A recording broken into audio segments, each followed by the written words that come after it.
Hello everyone, I'm Ronald Mehta and welcome back to Digit.com, a platform where we make life easy for management students worldwide. In this video on the subject of retail management, we are going to cover the topic on career options in retailing. This video fleshes out several career options across the retail industry value chain. These range from careers under merchandise management, store management, personnel at corporate headquarters of a retail chain, and finally the floor staff. So now let's start with a quick introduction on career options in retailing.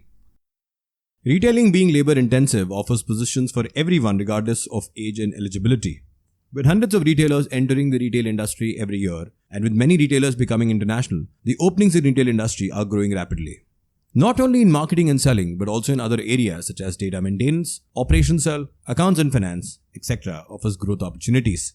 This chapter is an attempt to know what kind of career options exist in retailing and who is eligible for them. Moving on to recruitment of retail staff. Recruitment is part of selection drive whereby a retailer generates a list of job applicants. The list is generated from various sources like walk-in interviews, educational and vocational institutions, and placement agencies. Besides this, unsolicited applications, employees' reference, and ex-employees who are looking for better jobs and advertisement are also used to select retail store employees. Well, there are two kinds of sources from where you can recruit retail staff. First one being external sources.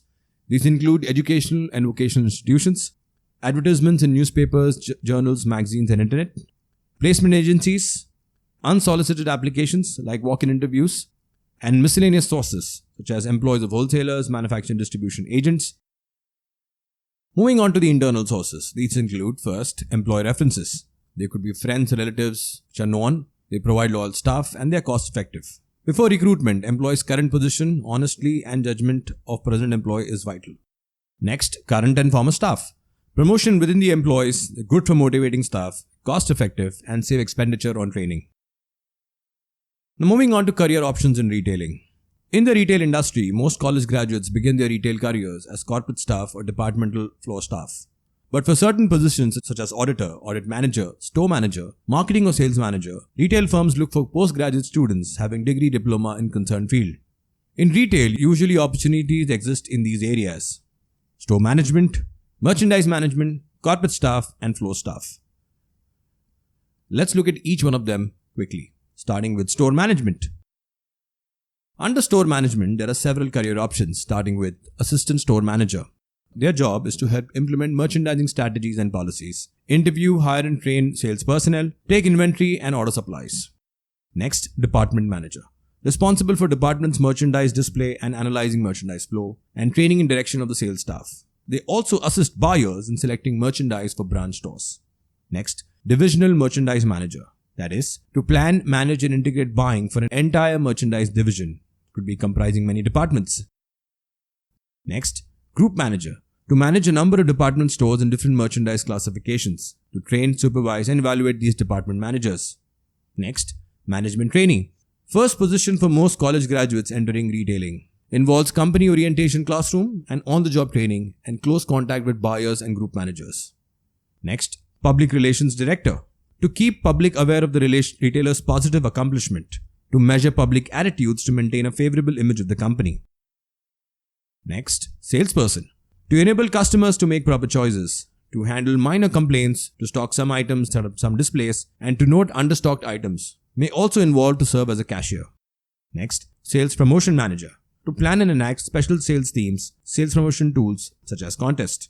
And finally, store manager. To oversee all store personnel and operations in a given outlet. To coordinate activities with other units in a chain, responsible for customer service, and to implement merchandising and human resource policies. Moving on to the broader role of merchandise management. These include first, assistant buyer. That is to work under the supervision of department manager and to assist in managing personnel, controlling inventory, and to order suppliers. Next, catalog buyer. To select merchandise for inclusion in catalog, work with vendors, order catalogs, and monitor order fulfillment, particularly timely shipments. Next, merchandise administrator. To coordinate and evaluate and work with buyers in several related merchandise classification, probably in a division. Next, merchandise analyst. To plan and evaluate merchandise allocation to stores to ensure items are shipped at the right time, in proper amounts, and in the right assortment strategy based on trend. Their job also entails to monitor recorder systems. Next, merchandise manager. to coordinate selling efforts among different departments, and to act as a liaison between store manager and buyers. It's similar to group managers, but they are expanded merchandise responsibilities. And finally, operations manager, responsible for receiving, checking, marking and delivering merchandise, customer service, workroom operations, and maintain the retailer's physical plant. Next, corporate staff. The first, accountant, typically internal, that is to record and summarize transactions, to verify reports, to provide financial information, budgets, forecasts, and comparison reports.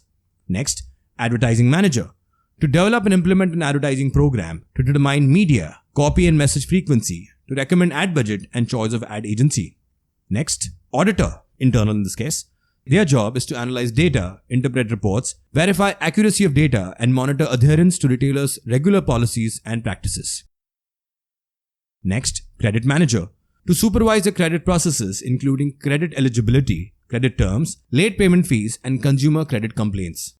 Next, data processing manager, that is to oversee daily operations of the computer facility, to generate appropriate accounting, credit, financial, inventory, and sales report, and to recommend hardware and software. And finally, security supervisor, responsible for maintaining pilferage among employees and customers, to recommend security systems and procedures to manage a retailer's security personnel. And finally, floor staff. Be it food and beverage retailing, shoe and clothing retailing, or luxury retailing, without the positive contribution of floor staff, selling goods is not only difficult but a hard nut to crack. The retail business industry provides merchandise and services directly to customers. The floor staff is accountable for making certain that customers receive reasonable services and worth goods. They also respond to customers' inquiries, collect ideas, and handle complaints. Retail controllers and managers administer the work of floor staff, salesperson, cashiers, customer care executives, and store employees. So that's it, folks. This brings an end to the topic on career options in retailing. These are the list of sources and links referred to for the content in the video. Thank you.